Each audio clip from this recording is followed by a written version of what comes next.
Bom, de preferência, se vocês forem falar alguma coisa, comentar alguma coisa, podem abrir o microfone, tá me interrompendo, não tem problema não, tá?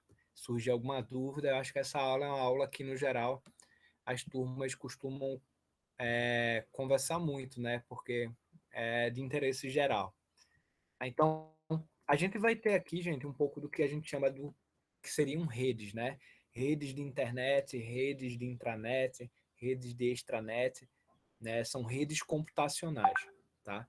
A gente vai ter uma noção bem breve, tá?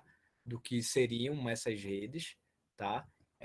Para que a gente conheça um pouco aí do que seria aí uma importante disciplina, né? O componente aí do que forma a computação hoje, tá? Primeiramente, o que é uma rede, né? Tem gente que só conhece aquela rede de balançar em casa, né? Mas uma rede, quando a gente fala de uma rede computacional, ou uma rede até de uma forma genérica, ou até mesmo essa que se balança, né, em casa, ela é construída aí por um monte de conexões, né? Então, se uma rede dessa de balançar, elas são vários fios que se constroem para que suportem, por exemplo, seu corpo. Mas quando a gente vai falar de uma rede computacional, a gente está falando aí da ideia de ter dois ou mais dispositivos que são interligados e que se comunicam entre si. Tá? Então eu vou conectar dois equipamentos e vou comunicar entre si. Hoje em dia a gente usa muito o celular, né? A gente vai lá, pega o celular, fala com uma pessoa que está lá do outro lado do país, do outro lado do planeta até. E aí essa comunicação ela é feita através de quê? De uma rede. Então a comunicação ela não é só para troca de mensagens. Eu posso ter aí é, a ideia ou essa transmissão, né, de informação. Eu posso ter aí o compartilhamento de alguns dados ou informações, tá? Eu posso compartilhar um software, por exemplo, eu vou lá no Google Docs que a gente viu e eu posso fazer aqui um documento com várias pessoas ao mesmo tempo. Eu posso compartilhar um hardware através de um disco remoto, tá? Então, eu posso ter, por exemplo, a ideia de um HD, né, um Google Drive da vida, em que eu tenho arquivos lá que eu coloco esses arquivos e mais gente pode ter acesso, inclusive. Ou mesmo impressoras através da rede. Eu posso conectar uma impressora através da minha rede, sem eu estar ligado diretamente nessa impressora, vou lá e peço para imprimir. Inclusive, hoje a gente tem muita impressora que funciona apenas por comunicação Wi-Fi, a maioria delas, tá? Ela tem uma placa de Wi-Fi e aí você consegue imprimir sem ter a necessidade de fios aí para conectar nessa rede ou diretamente ao computador como era no passado. Quando a gente vai falar de rede, um dos pontos essenciais para a construção aí do que seria todo esse ideal aí de rede seria a gente entender o que é o modelo OSI, tá? E aí dentro do modelo OSI a gente vai ver que uma das camadas que foram definidas, ela se chama de rede, tá?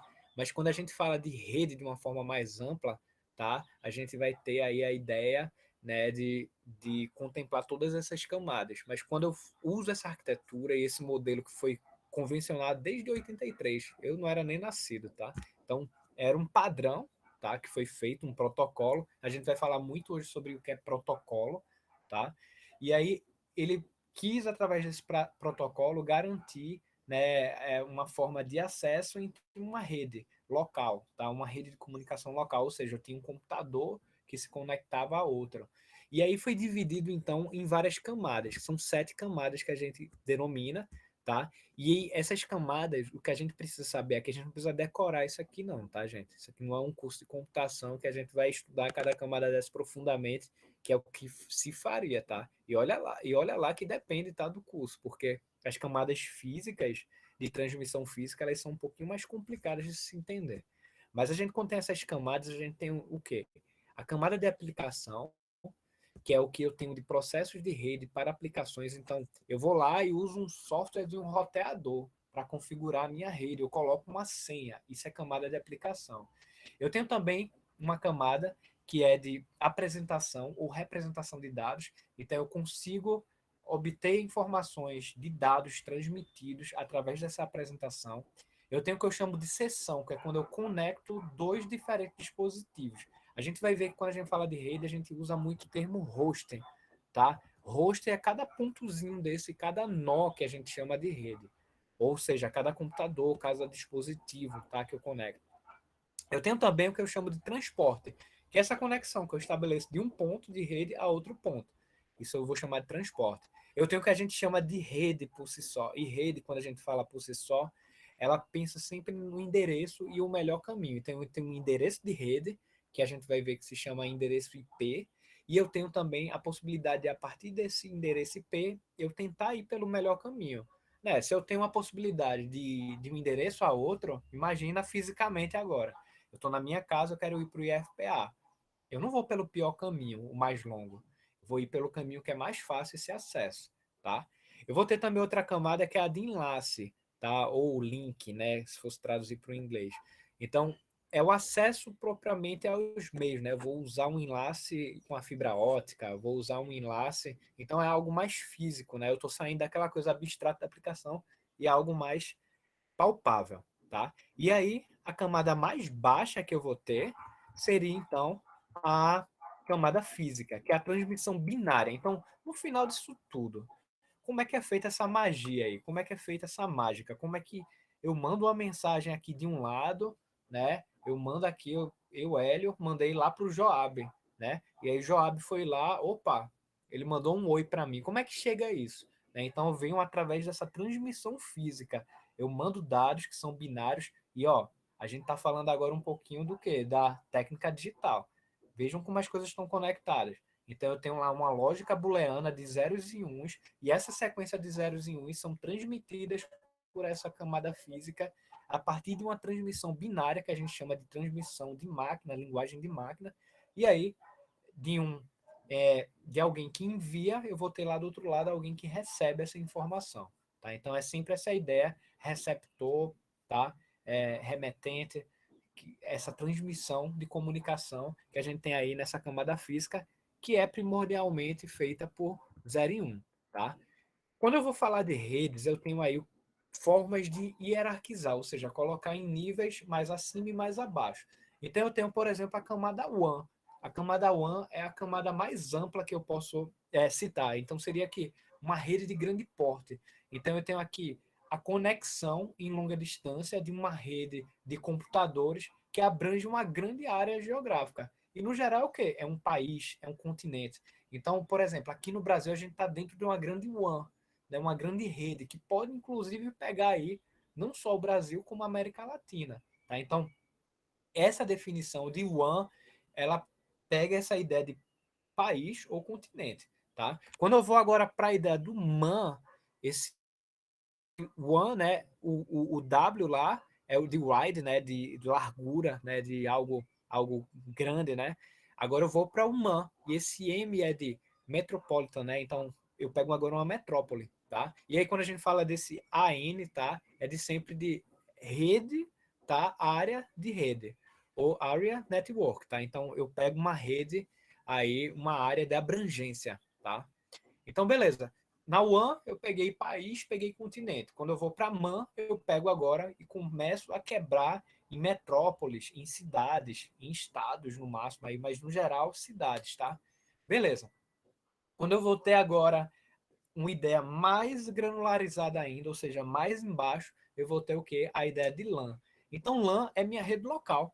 Eu recebi, a partir de uma MAN, uma rede metropolitana, que pode ser, por exemplo, uma rede metropolitana, a Carajásnet, a Júpiter, a, né, eu estou aí já nessa ideia. Então, agora eu peguei essa informação e trouxe para a minha rede mais restrita.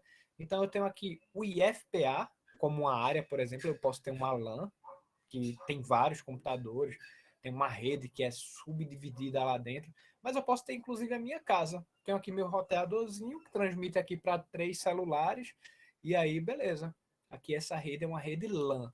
Então, a rede que a gente mais tem contato hoje em dia é a rede LAN, que na verdade é a rede que a gente tem o contato no final das contas. A gente sempre parte de uma rede LAN de alguma forma, tá? Mas essa rede que a gente tem em casa é puramente uma rede LAN, mas que ela vem de uma rede MAN e que, por sua vez, vem de uma rede WAN. Então, essas seriam as classificações que eu teria de rede. A gente tem mais outras classificações, mas essas são as mais importantes, tá?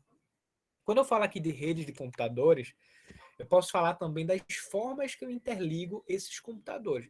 Eu falei para vocês que rede nada mais é de computadores do que a conexão de dois ou mais dispositivos. mas eu posso ter esse ou mais, ou seja, vários dispositivos. E aí eu tenho formas de montar essa rede. Essas formas de rede eu chamo de topologia, tá? Então sempre quando você vê esse termo topologia, tem a ver com a forma.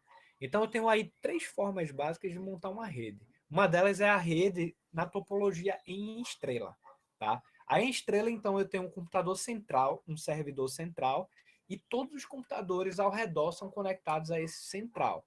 Então, olha, se esse computador central, de alguma forma, ele for desconectado, morre para todo mundo aquela conexão, tá? Beleza. Então, todo mundo precisa ter um cabinho lá, de alguma forma, uma comunicação com aquele central. Eu tenho também outra topologia que se chama anel. A anel, eu tenho aqui um computador e esse computador ele conecta em outro, o central, né, que vai prover a internet, por exemplo, ou alguma rede, alguma aplicação que não necessariamente é a internet, ele vai conectar com outro computador que, por sua vez, tem um outro par e que vai conectando até fechar o ciclo e formar um anel. Tá? Então, eu consigo ter a comunicação entre todos esses computadores usando aí, no caso, até de repente, uma economia de cabeamento. Tá? A outra forma, que é a mais comum, inclusive, é a de barramento. Eu passo com uma conexão que sai do meu servidor e puxo um fio que vai se desmembrando em várias outras conexões, tá? Ou branches, ou galhos, né? Ele vai destroncando em várias outras ligações que podem permitir que computadores se conectem, mas tem um barramento principal. Isso lembra muito um pouco a ideia que a gente utiliza na elétrica. É muito comum isso. Eu tenho um disjuntor que liga uma determinada região da minha casa, a sala, o banheiro, e aí eu tenho um fio principal, que é o que vem lá direto do disjuntor. Desse fio eu desmembro para outras conexões que são realizadas. Lembrando, né, que na elétrica a gente precisa ter cuidado com isso, né? A depender da função, eu não posso desmembrar esse fio. Se eu tiver, por exemplo, um fio que o objetivo dele é ligar um chuveiro elétrico, de modo geral, ele é independente, é só ele, tá bom? Então, beleza. Eu posso ter para tudo isso, para todas essas formas de ligação, dispositivos que permitem a conexão entre eles. Tá? Ah, o Gabriel perguntou aqui, a LAN recebe da MAN, que recebe da WAN, isso mesmo, tá? Então, é nessa ordem aí.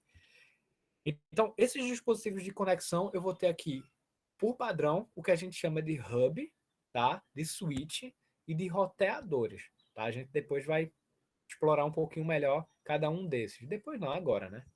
Vamos lá. A gente tem aqui um servidor, né, central, onde eu tenho aí as informações de aplicação ou de internet, tá? É importante a gente saber que há diferenças aí, tá? Nem todo servidor ele vai trazer dados para mim externos ao meio. Então, quando eu tenho essa informação externa, eu estou usando a internet, que vocês muito bem conhecem, tá?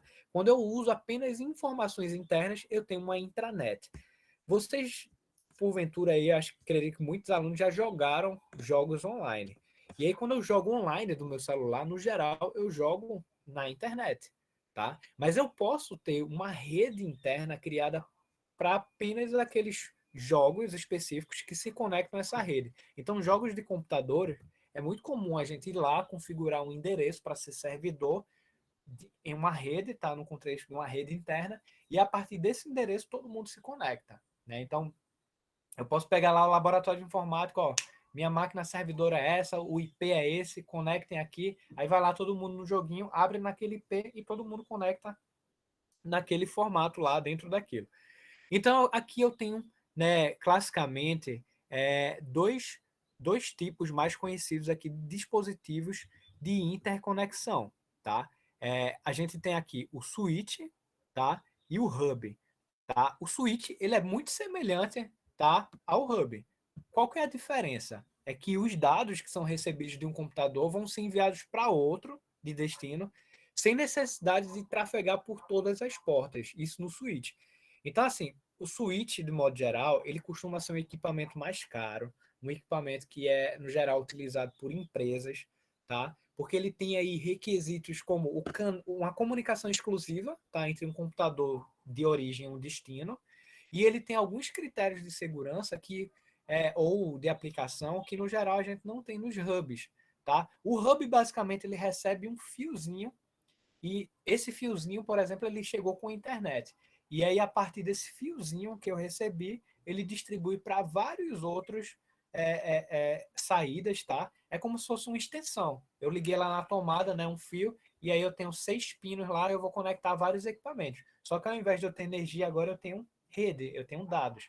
Então eu vou lá, conecto no hub e consigo conectar. Quando quem tem um roteador em casa deve ter visto, né, um equipamento muito semelhante a um hub. E aí esse roteador ele vem a ser a outra hierarquia que a gente tem aqui mais abaixo, que não está aqui nesse slide, porque aqui eu estou colocando mais no contexto empresarial, de indústria. Tá? Então, no geral, eu tenho um servidor, eu tenho um grande switch que vai receber a conexão lá da fibra ótica.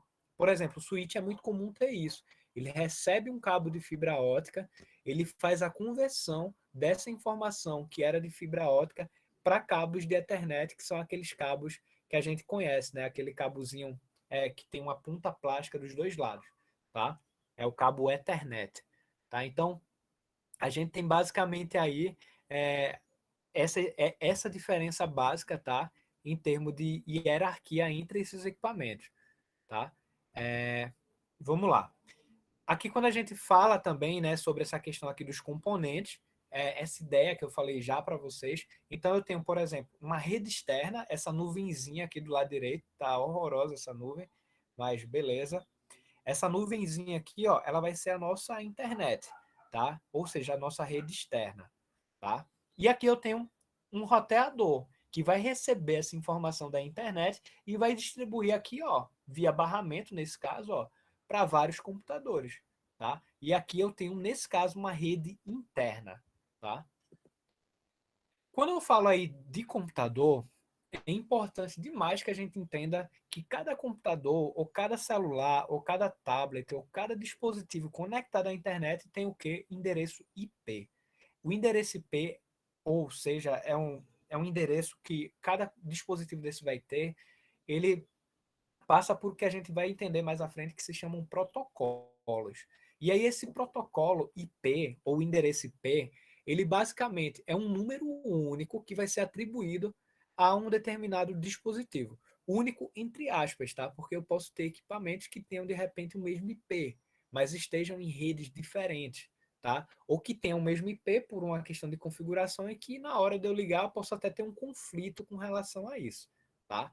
Então, a gente tem aqui, tá, dos endereços IPs, um formato clássico, tá, que é o de ter aqui, ó, 3 números, tá, 3 ou menos, tá, 3 ou 1 número, e ele vai ter aqui, ó, 4 blocos de números. Eu quero que vocês lembrem bem do que seria esse formato, que a gente chama de máscara. Então, eu tenho até 3 valores aqui, até 3 aqui, até 3 aqui, até 3 aqui. Quando eu pego cada valor desse aqui e transformo em binário, que vocês vão aprender lá em técnicas digitais ou já aprenderam, a gente vai ter 8 bits, tá? Ou seja, eu tenho aqui, ó, 1, 2, 3, 4, 8 bits, tá? Então, se eu pegar um número desse aqui, eu vou ter 8 bits. Se eu pegar 8 mais 8 mais 8 mais 8, eu tenho 32 bits ou 4 bytes. Vocês também vão ver aí essa relação entre bits e bytes, né, lá em técnicas digitais. 1 byte, né, ele tem 8 bits, tá? Então, feito isso, eu tenho aqui, então, para cada endereço IP, eu tenho 32 bits ou 4 bytes. Como é que eu faço para ver esse funcionamento aqui, como é que é meu IP dentro de uma máquina? Se eu tiver no Windows, eu digito lá no MS-DOS, lá na tela de comando, ipconfig. Se eu tiver no Linux, eu vou usar um comando que é ipachou, e aí achou, e aí ele vai mostrar, né, para mim também as informações do meu endereço IP, fora outras informações, tá? Mas então, a gente falou o que é IP. Ficou claro para vocês o que é o IP, que é o endereço da máquina, do dispositivo? Tá ok até aí? Se tiver alguma dúvida, vocês falem, tá? Mas e aí? A gente falou de IP, já falei um pouco sobre rede externa e interna, mas o que é a internet? Tá? A internet vai ser essa ideia de que eu tenho aí milhões de elementos espalhados, né? Dispositivos interligados, que eu tenho aí hospedeiros, que são sistemas finais. Eu vou ter aí a execução de aplicações que são de forma hoje distribuída, ou seja, eu peguei essa foto, ela veio de um computador, veio. Mas e se esse computador ele pegar fogo, eu vou deixar de receber a foto? Não, é distribuído. Se aquele lá queimar, tem outro que fez redundância e fez backup daquilo e ele vai abrir. E aí, na hora que aquele queimou, aquele que faz redundância, ele já replicou para outro. E por aí vai. Sempre detectando o melhor caminho, conforme eu falei para vocês, o que torna, na hora de eu botar lá sorvete de flocos no Google, uma pesquisa super rápida que vai aparecer uma foto tão imediata, sendo que às vezes essa pesquisa vai me trazer um dado lá da Rússia. Então, a gente tem aí uma interconexão de dispositivos que trabalham com muita redundância, com muita interligação, para prover as melhores rotas possíveis para um dado trafegar da forma mais imediata possível. Tá? Então, eu vou ter aí dentro da internet enlaces como fibras óticas, cobre. Em Parauapebas é muito comum a gente ver rádios, né, conexões a rádio, cada vez menos. Hoje a gente tem muita fibra ótica, o que fez melhorar demais os links de internet, tá? A gente tem aí transmissão também via satélite, né? Então as operadoras hoje de TV a cabo, elas já começam também a transmitir informações usando satélite, tá? E toda essa forma aí de transmissão eu chamo de largura de banda, tá? Essas formas aí, fibra, tá? Cobre, rádio, satélite, tá? Eu vou chamar de largura de banda. Alguém levantou a mão, pode falar. O Filipenses.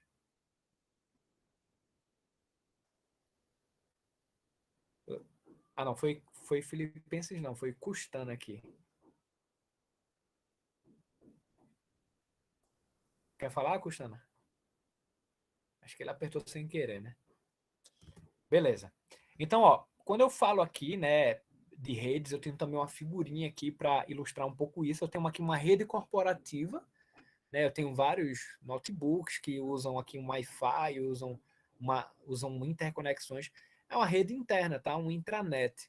E aí ela se comunica, ó, uma ISP regional, que está muito mais para a ideia lá da MAN, né?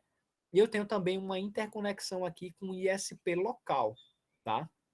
Que aí vai estar para a ideia de um provedor específico de acesso dentro de uma região, tá? Aqui eu tenho aqui algumas ilustrações, como o hospedeiro ou sistema final, é o computador que recebe a informação, o servidor, aquele que manda a informação, né? Quando eu abro um site, esse site vem de um servidor. Quando eu abro uma aplicação, ela vem de um servidor. Abrir um jogo pela internet, vem de um servidor, tá?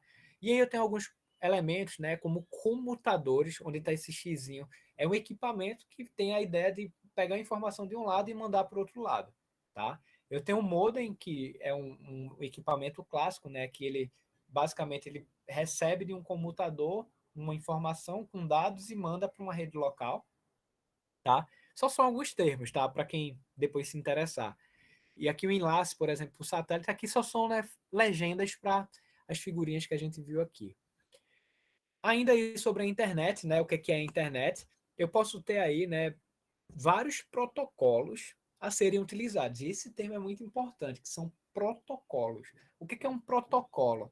Né? Quando eu chego assim e falo oi para alguém e alguém dá um oi de volta, é meio que um protocolo, né? Eu digo oi e a pessoa automaticamente diz oi. Eu digo tudo bem e a pessoa vai lá responde com outra pergunta, tudo bem? E os dois saem sem perguntar, sem responder, né? É um protocolo meio clássico, meio falho, que é um costume corriqueiro das pessoas se cumprimentarem, né? Um oi, tudo bem? Oi, tudo bem. Aí ninguém respondeu, vai embora. É um protocolo, é uma forma de se comunicar. Só que, olha, é uma forma que não tem uma regra. Eu posso fazer oi, e aí alguém vai falar olá. Aí eu, tudo bem? Aí a pessoa não. Opa, mudou aqui. Então, na internet, não. O protocolo ele é muito rigoroso, tá? Ele é muito bem definido. E ele passa por documentos que a gente chama de RFC, ó, Request for Comments, tá? Então, são padrões de internet que se definem para que eu defina, por exemplo, como é que uma informação vai de um lado para o outro, tá? E aí desses protocolos eu tenho o TCP, tá? Eu tenho o IP, HTTP, FTP, PPP. São vários tipos aqui de protocolos específicos, tá? Cada um com sua função específica. Uma para ser um endereço de máquina, outro para ser para os hipertextos, para transferências de arquivo, para transferência de dados de modo geral, tá? Então eu tenho aí vários protocolos que são formas de comunicação e a gente vai falar um pouco sobre eles também hoje, tá?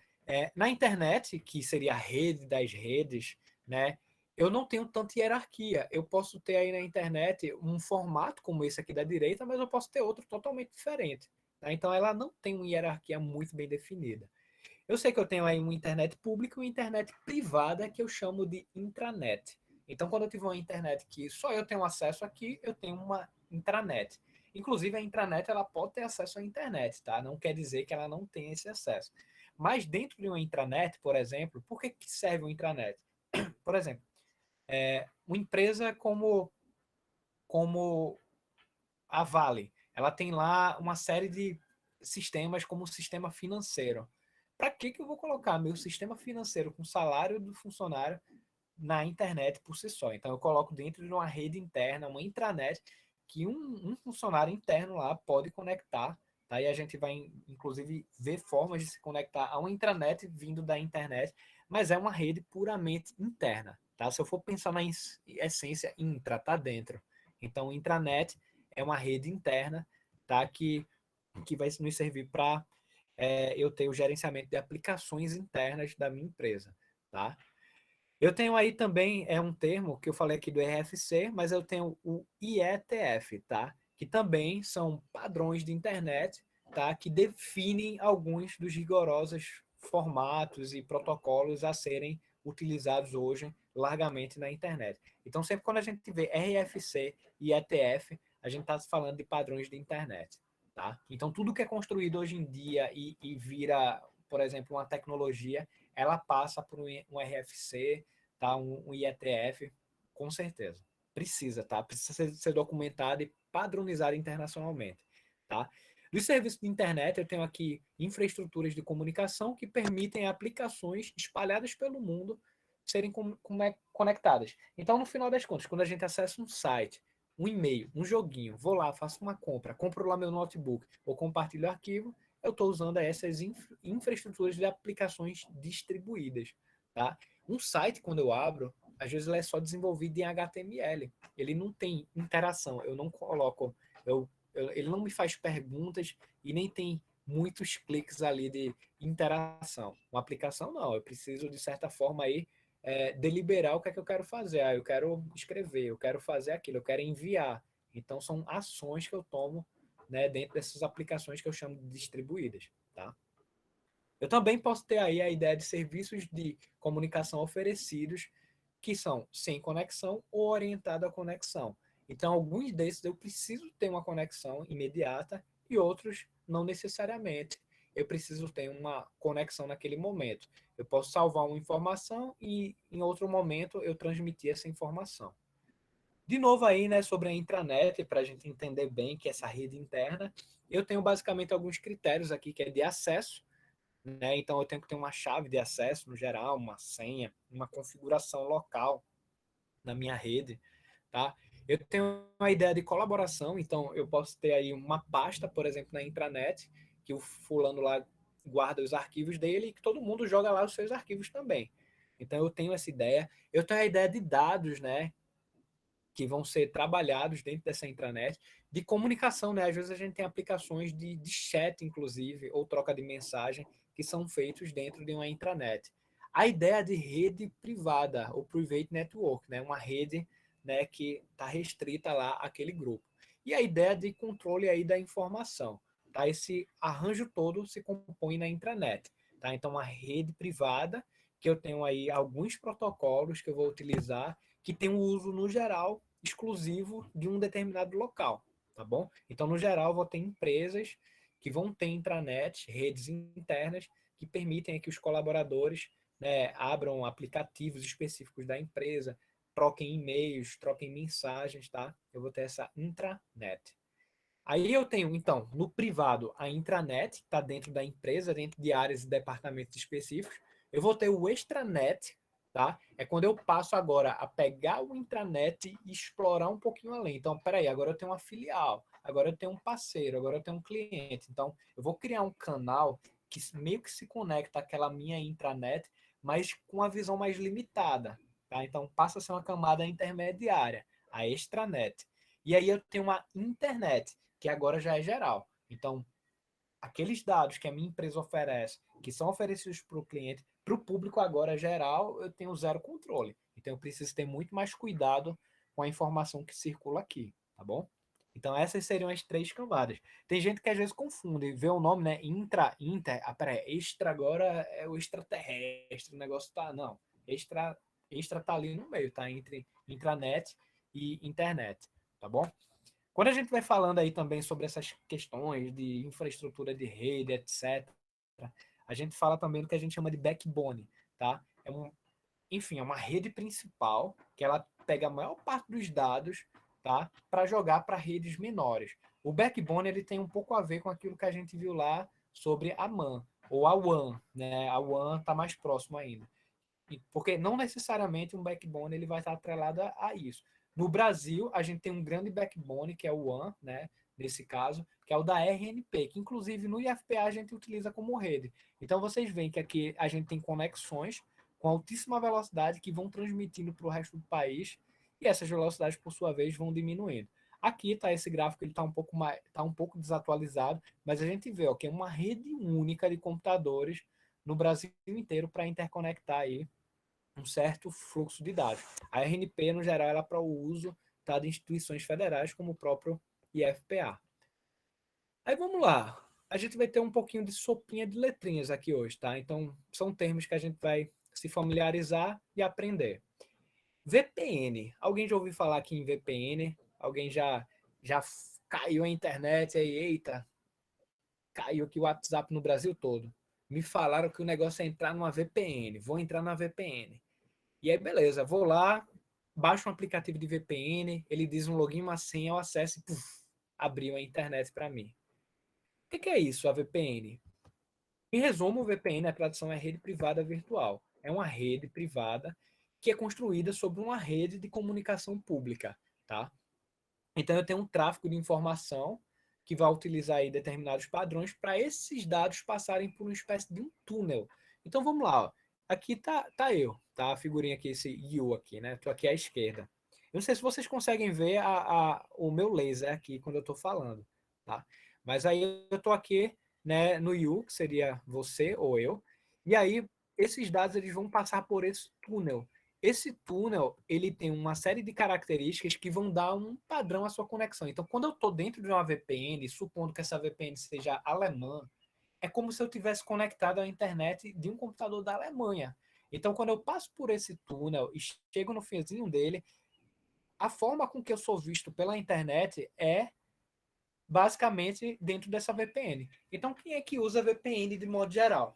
Tá? Os governos, tá? Instituições públicas, corporações, porque às vezes elas precisam ter um fluxo específico, inclusive os hackers.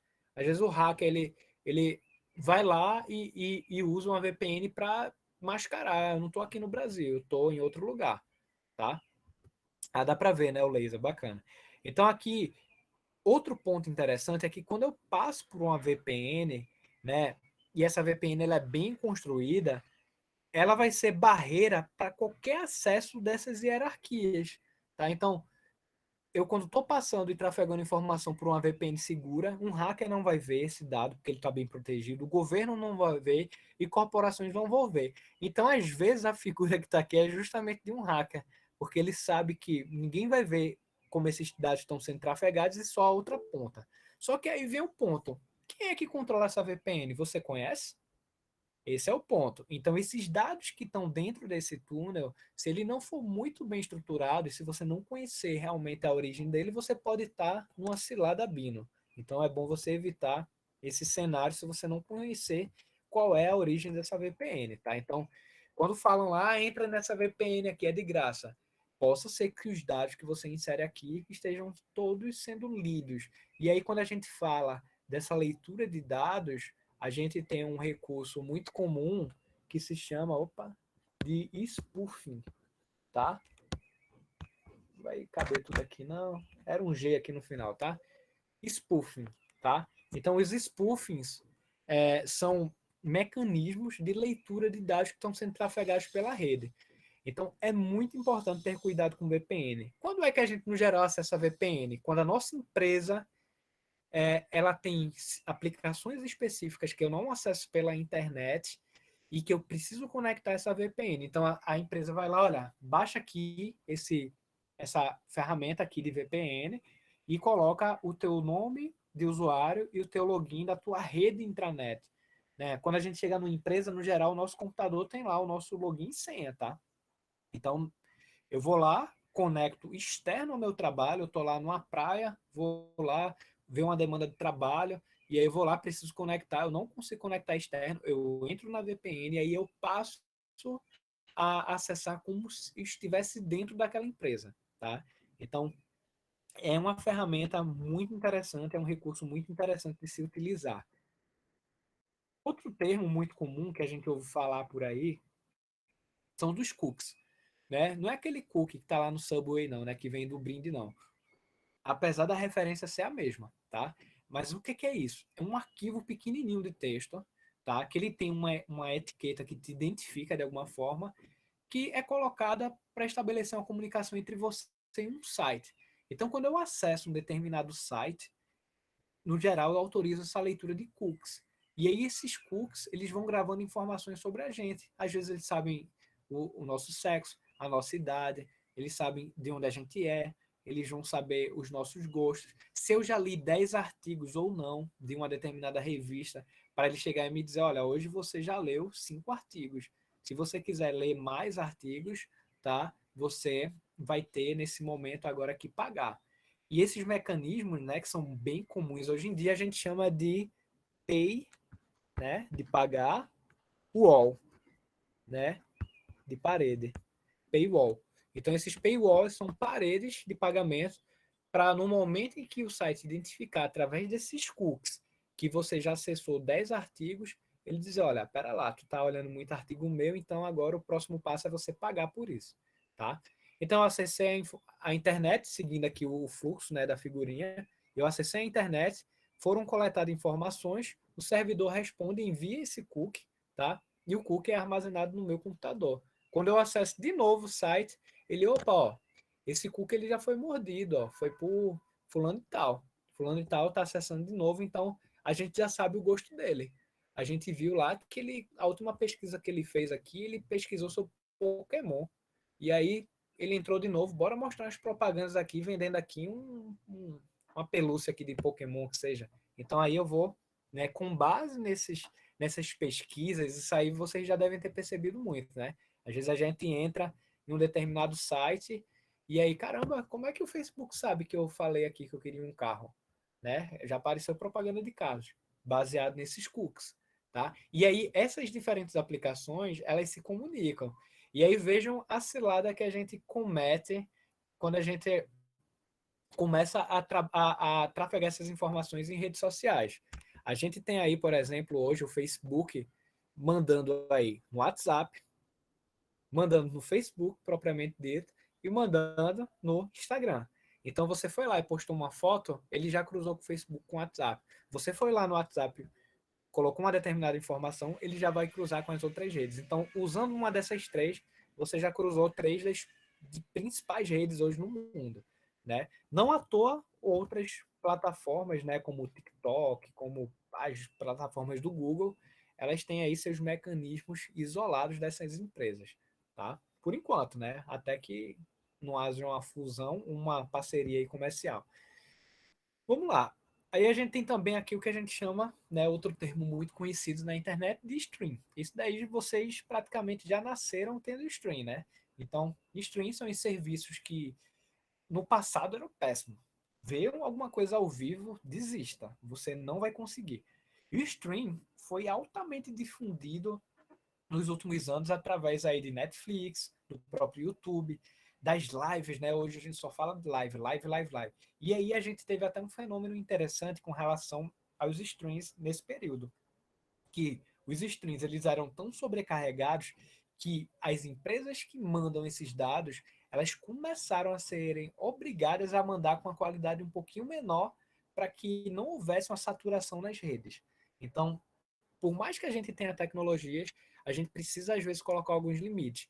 E aí, no geral, quando eu tenho a ideia do stream, eu tenho aqui, ó, uma câmera que eu estou filmando, pode ser do meu celular, eu estou aqui fazendo um selfiezinho, filmando, e eu estou transmitindo de uma forma distribuída. E aí eu estou difundindo o dado, estou replicando para várias pessoas aquela informação. A gente usa muito o termo de broadcasting, tá? Quando a gente espalha uma informação, e esse também é um termo de rede, tá? Quando a gente faz um broadcast, a gente pega uma informação que está aqui na minha câmera em um ponto e transmite para tudo, para o mundo inteiro, para, sei lá, uma cidade, uma turma, um grupo, é um broadcast, tá? Então, no geral, quando eu uso stream, eu uso essa ideia de broadcast, de transmissão, só que o que é que eu uso? Multimídia. Então, quando eu falo de stream, no geral, eu estou usando vídeo, eu estou usando áudio, tá? Eu estou usando esses clássicos formatos aí de multimídia, tá? E o ponto interessante do stream é que ele não armazena no computador. E isso foi uma mudança de paradigma, porque até então, para eu ver um vídeo, eu precisava armazenar. Ah, eu ver um filme? Fita cassete. Talvez o que tivesse mais próximo de um stream era a televisão. Só que a televisão ela transmite via antena, é outra tecnologia. Agora, via internet, para eu receber algo semelhante ao que é o da TV, que eu não preciso ter um HD, uma memória, veio o stream. E aí eu consigo ter pacotes de dados que são enviados e algumas vezes os pacotes são perdidos, tá? Eu vou mandar, algumas vezes são perdidos. E aí, quando ele é perdido, a conexão baixa a qualidade. E ele vai armazenando esses pacotes. Quando a gente faz esses armazenamentos de pacote, eu tenho um termo que se chama buffer, tá? Então eu tô lá, eu comecei a ver um filme. E aí esse filme, ele precisa carregar as cenas posteriores, né? É tanto que às vezes minha internet cai e caiu, mas ficou ainda uns 2 minutos de filme. Porque ele bufferizou, ele pegou alguns pacotes de dados, guardou os pacotinhos de dados, que em resumo a internet é isso, tá, gente? É uns pacotinhos de dados. Então, eu guardei os pacotezinhos e visualizei. Acabou a internet, apareceu a mensagem de erro. Está sem internet. E aí, então, o stream, ele tem esse mecanismo, ele guarda parcialmente em memória essas informações, tá? Deixa eu ver alguns comentários aqui, ó. Esses cookies têm acesso aos nossos microfones? Podem ter, tá? Hoje em dia a gente já tem algo semelhante a cookie que pega microfone. O, o Wozniak, que é um dos caras mais técnicos da Apple, fala muito do Steve Jobs, né? Mas o Wozniak era o cara genial.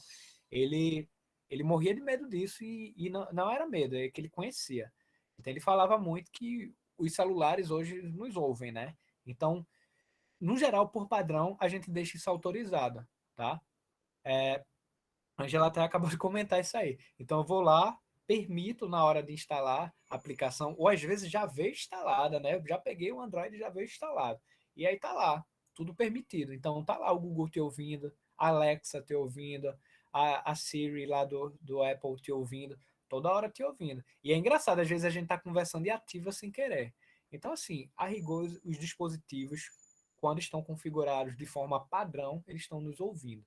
O Windows, se vocês perceberem, eles têm hoje umas políticas de privacidade que eu posso ir lá e dizer, olha, não coletar informações de áudio. Eu estou falando aqui, o Windows está coletando. Vocês acham que não está coletando?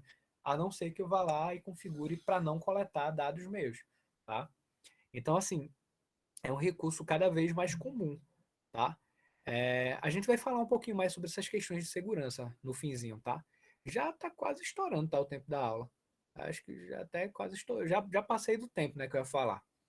Beleza. Se vocês quiserem, a gente vai encerrando aqui e continua. Deixa eu ver aqui se tem muito slide ainda. E, a gente seria interessante a gente fazer mais um encontro para continuar, que muita sigla que eu vou falar aqui para vocês, tá?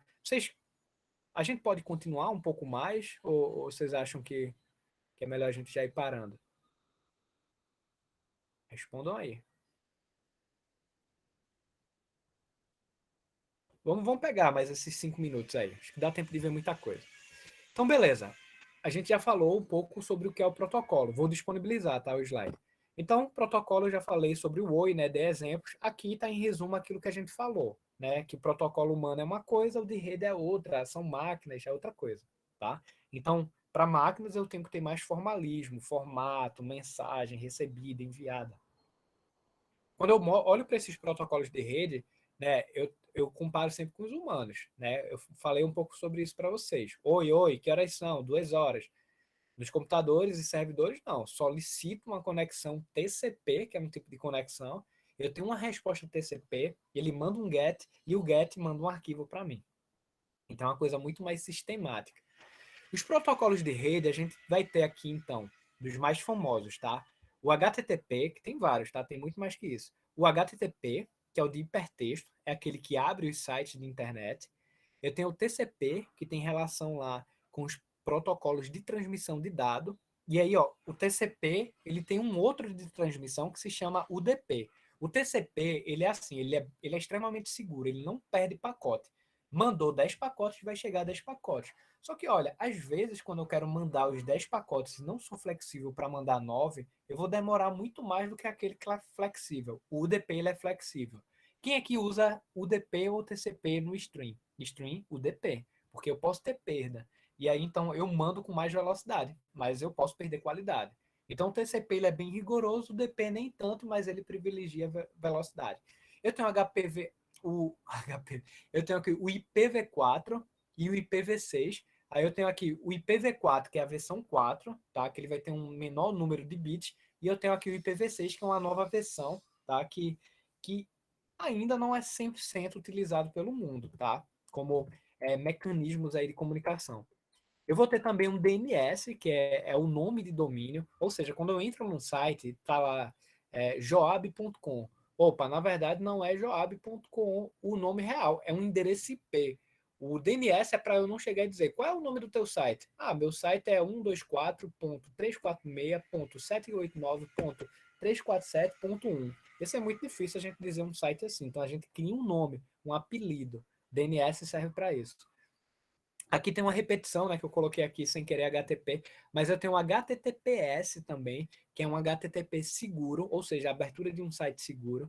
Eu tenho um FTP, esse F é de file, tá? T de transferência e P de protocolo. Percebam que quase todos eles terminam com P, né, que é de protocolo. Então, aqui é o protocolo de transferência de arquivos. Eu tenho aqui para e-mail o SMTP, o IMAP e o POP. SMTP é para envio de e-mail, IMAP e POP é para recebimento. E o MQTT é um protocolo para internet das coisas, tá? Eu tenho aqui também, ó, quando a gente vai agora desmembrar melhor, eu vou ter então aqui, ó, o IPv4 e IPv6. IPv4 foi feito lá em 81, tá? IPv6 em 99, ó, bem recente. Então, diferenças entre eles. Um é 32 bits, outro 128 bits. O IPv4, ele usa aqui um endereços que tem uma notação decimal e o IPv6 já usa hexadecimal. Quando eu olho os prefixos de notação, a gente percebe aqui a diferença, ó, entre o IP, tá? Que para aqui, e aqui eu tenho o prefixo de notação de um determinado IPv6, a gente vê uma diferença, tá? Eu tenho aqui a possibilidade de número de endereços, então é 2 elevado a 32, tá? Então eu tenho aqui aproximadamente aqui 4 bilhões 294 mil 976 mil 296 números de endereço, e aqui eu não consigo nem falar que número é esse para vocês em IPv6. Então, quando se criou o IPv6, foi muito pensando nessa ideia de escala, de caramba, vamos ter muitos dispositivos. Mas, a rigor, pelas hierarquias de rede, a gente não necessariamente precisa ainda ter essa necessidade de IPv6. Quando veio também a ideia de IPv6, veio outras ideias sobre qualidade de transmissão, que a gente chama de QoS. Tá? Então, essas qualidades, essas definições de qualidade e esses parâmetros para a qualidade, eles foram incorporados também no protocolo IPv6. Então, na verdade, aqui eu tenho duas versões e o mais importante vocês saberem é que um está no formato decimal e aí são 4 blocos, né, de até 3 números, tá? Outro detalhe é que ele vai até 255, ou seja, ele tem de 0 a 255, tá? Ou seja, 256 combinações, tá? E aqui eu vou estar com esses valores todos em hexa, tá? Ou seja, 128 bits aqui.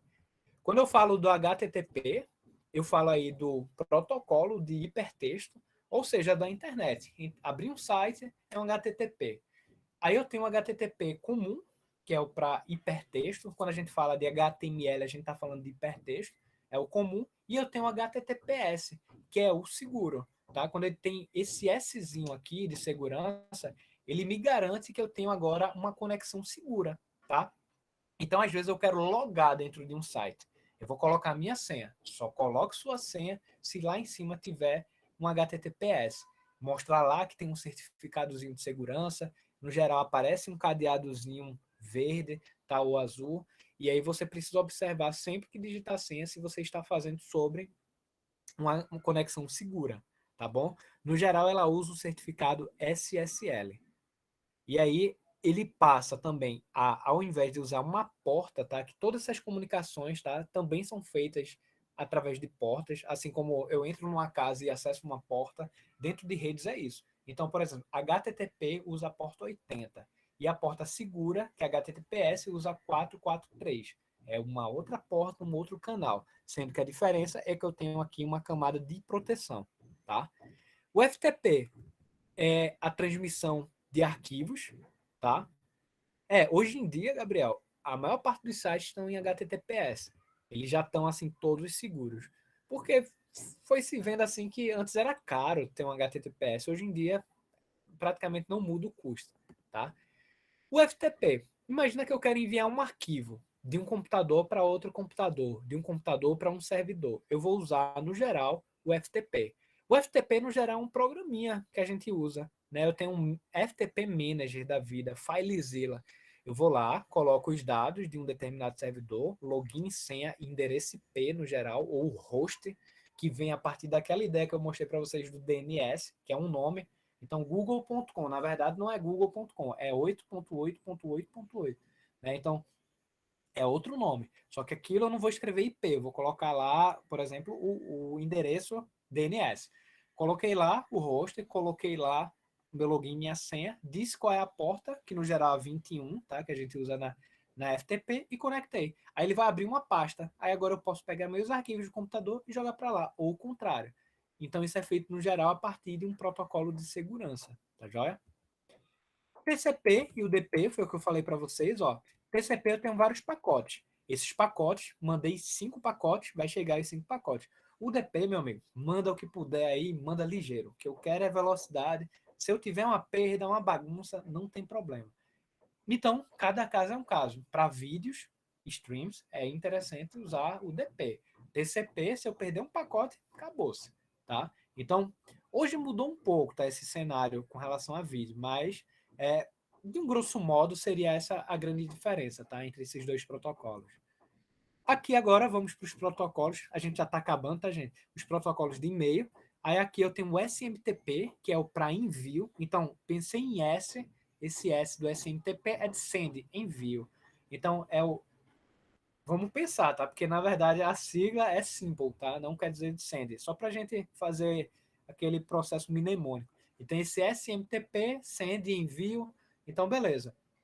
É um protocolo feito para, a partir de uma máquina local, eu conseguir enviar para um determinado servidor que vai receber e vai mandar para outra máquina.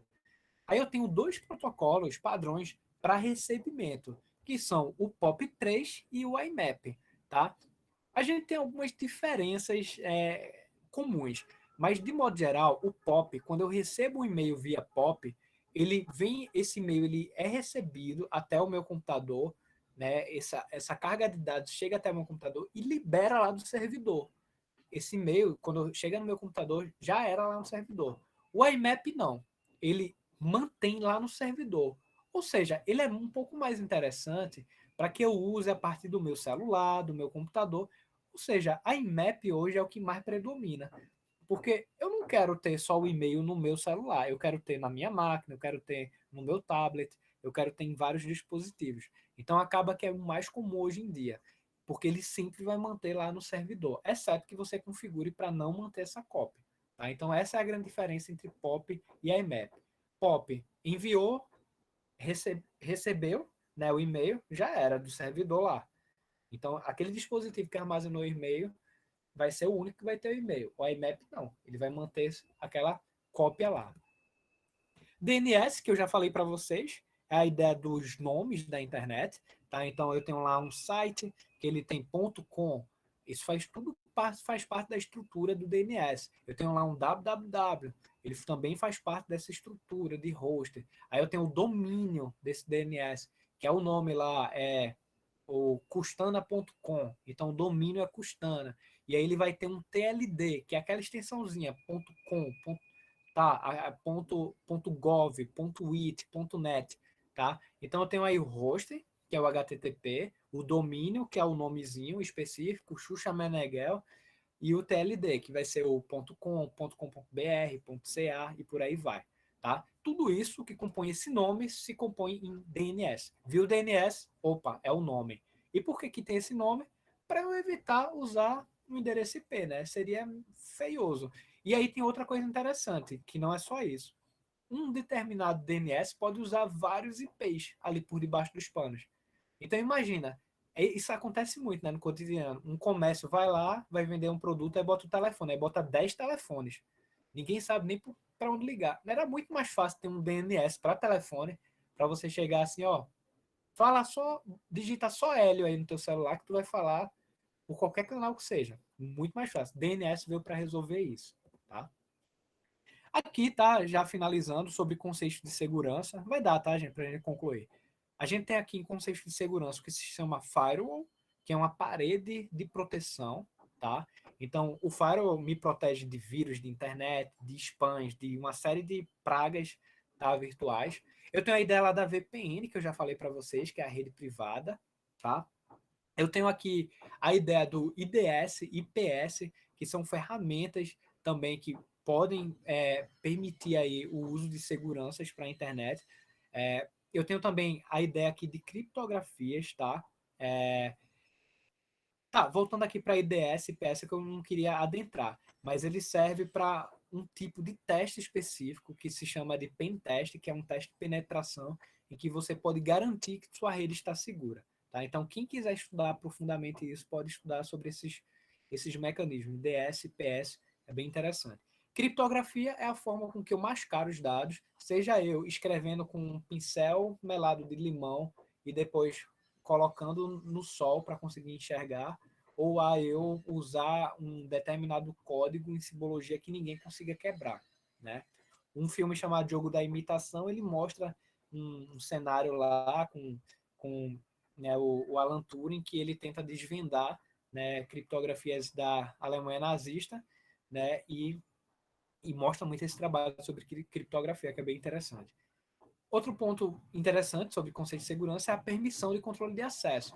Então, quando você tem uma rede segura, você permite especificamente algumas pessoas ou ninguém acessar aquilo.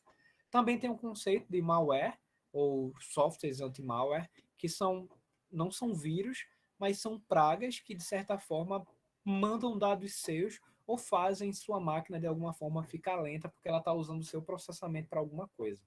Tá? Então, é importante sempre ver essas ferramentas anti-malware.